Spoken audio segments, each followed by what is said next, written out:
Sanibona nonke bathandi bohlelo la One NTV isehlula amanye amadoda lesi Mnguni umthandi wabantu uprofessor namhlanje ngiyanibingelela kuyisabatha lamaqiniso uprofessor Mnguni njengoba nazi ukuthi ngumuntu osiza abantu ngumuntu ohambela abantu ngumuntu onesikhathi esiningi elapha oneminyaka eminingi lapha. So namhlanje ngizokhuluma nabantu ukuthi alikho ihlazo elibhlungu njengokuthi kuphele inyanga kungabikho okungenayo kuwena ephaketheni. Number 2 kuphele unyaka ingekho into yenzile uma kuthiwa uDisemba abantu bonke bayabuya baye emakhaya wena mothi uyabheka emuva akho lutho oluphathekayo okwalenza. Isizathu amandla ongenawo, isizathu imali ongenayo yokwenza izinto noma uthanda ukuzenza izinto kodwa kushawa ukuthi uphazanyiswa isimo sokuthi akwenzeki ngenxa yemali. Njengenyanga uyakwazi ukufika la uzothi hayi amandla emali anginawo, hayi amandla enhlanhla anginawo, wenzelwe kodwa kutholakala manje ukuthi akufani akwenzeki ngalendlela ofisa ngayo. Abanye bayazama ezigubhini, abanye bayazama ngokwentele ezahlukahlukene kubantu abahlukahlukene kodwa egcineni impilo lokhimi kanjalo. Ngizothi ke namhlanje kubalandeli nabathandi balolu hlelo ikhona induku la ekhona okuthiwa umali eningi. Umali eningi umuthi othi mawufakile kumuntu bese imali iyabonakala iza kuye, iyabonakala imali ingena, iyabonakala imali iqhamuka kuye, iza kuye ngoba wenziwe ngesimo sokuthi abe nemali eningi esondela kuye ngoba imali lena iyazwana nenye.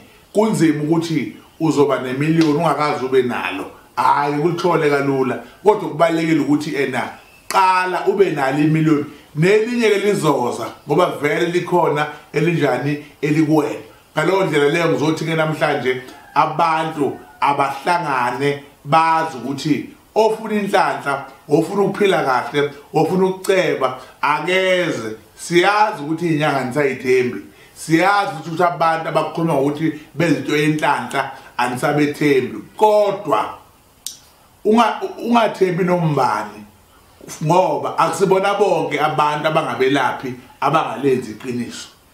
Abelaphi baningi bakhona ngampela abalenza iqiniso. Ngiphakamisa isandla ngithi namhlanje mawukuthi la uhlezi khona uyabona ukuthi isimo sakho asihambi ngendlela ofisa ngayo, woza uzobona ukuthi kwenzakalani, uzobona futhi ukuthi angeke usizakala, ngeke yini ukwazi ukukhuphuka esikhundleni okusona. Omunye umuntu uneminyaka mhlambe la ko10 sewasebenza emsebenzini owodwa akanasikhundla, akwenzeki lutho nje, umile lapho nengqondo yakhe isizibe isiyagqila ukuthi kule fame.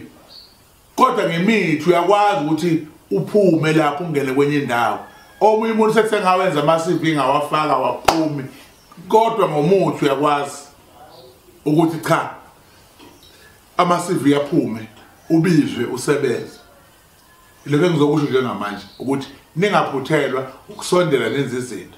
Number 2, uma umuntu enezimo zamadlozi amnyama, amadlozi avalekile, amadlozi okuyiwona anqaba nezinto, amadlozi aboshwa, amadlozi afungelwa, awukwazi ukuphila kahle makunjalo.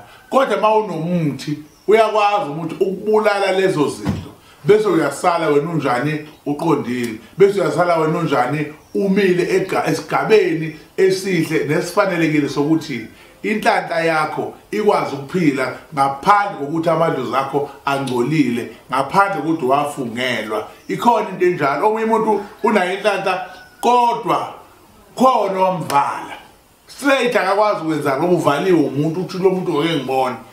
Leyo nto leyo siyakwazi ukuthi umuntu aphunyuke aphile ngaphandle kwayo ngoke ngibone kodwa kungakusebenzeli wena elokethe uyokabona impela kubona uphumelele.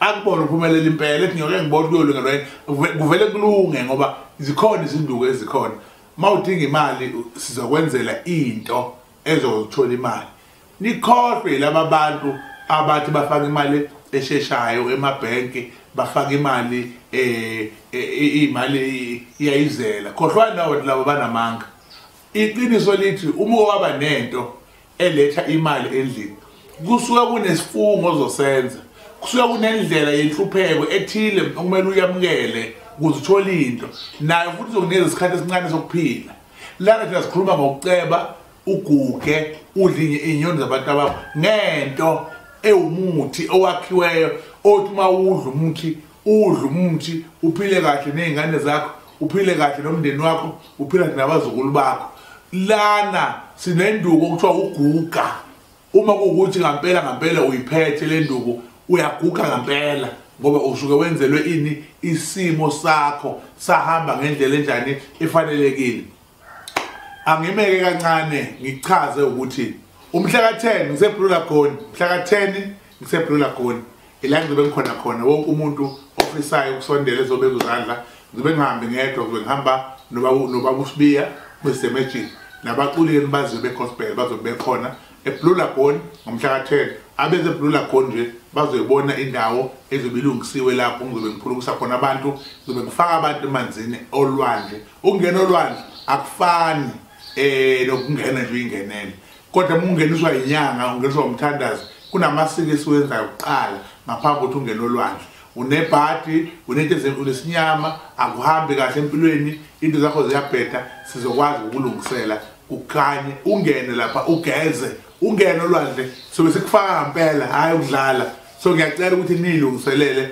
inkulungwane yamarandi abayongena bazobe phethe imali engange 1000 ungena imali kebekiwe leyo ngoba kunemithi esizobe siyenza bakwethu asiki lapha kuyothandaza kuphela siyothandaza siphinde futhi senze nomuntu wonke umuntu oyimisele nofuna ukusizakala nofuna ukuphila akalokhuzana akangene lapha emanzini kuvuleka into zakhe kukhanya anginakho okuningi nginalokho nje kuphela uNkulunkulu abe nani uJehova nilondolozwe aniqini ningalibali okungenzeki kubantu lapha kuMnguni kuyenzeka amen.